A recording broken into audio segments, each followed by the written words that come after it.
میرے کمرے میں میری اجازت کے بغیر کون گیا تھا؟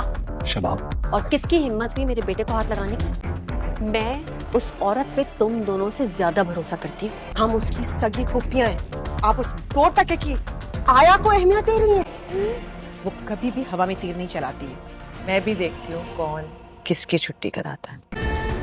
ان پہ ایسی باتیں زیب نہیں دیتی جن کے ہاتھ خون سے رنگے ہو نا۔ موت سے لڑ کر واپس آئی ہوں تو صرف تمہارے لیے۔ اب ہار نہیں مانوں گی۔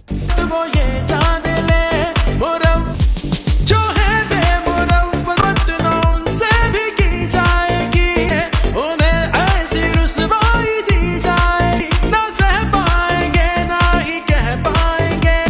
انہیں کہانی شروع کی جو تک پہنچایا جائے گا، جنہوں نے انہیں اب انجام۔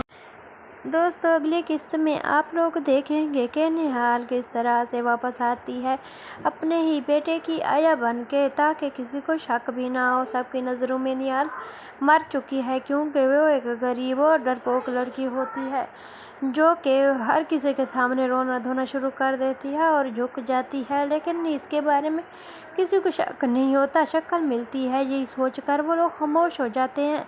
انہیں یہی ہوتا ہے کہ ہم نے تو نہال کو قتل کر دیا تھا، یہ ہو ہی نہیں سکتا کہ وہ زندہ ہو اور اس طرح سے بدل کر واپس آئے۔ اس کا پوری لک ہی چینج ہوتی ہے جس کی وجہ سے وہ لوگ اس پہ شک نہیں کرتے۔ شباب بھی اس پہ شک نہیں کرتی، یہاں تک کہ اپنے بیٹے کی ساری ذمہ داریاں بھی وہ اسے ہی دے دیتی ہے کہ آج سے وہ اسے سنبھالے گی، اس کا خیال کرے گی۔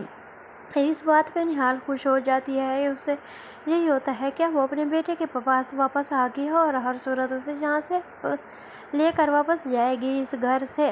اور شباب کو اس بارے میں اندازہ نہیں ہوتا کہ یہ کیا سوچ رہی ہے یا کیا کرنے کے لیے یہاں پہ آئی ہے۔ وہ بدلے کی آگ میں جل رہی ہوتی ہے کہ کسی طرح سے وہ ان دونوں سے بدلہ لے، شباب اور زوار شاہ دونوں سے ہی، اور اپنا بچہ بھی لے جائے جو کچھ انہوں نے کیا۔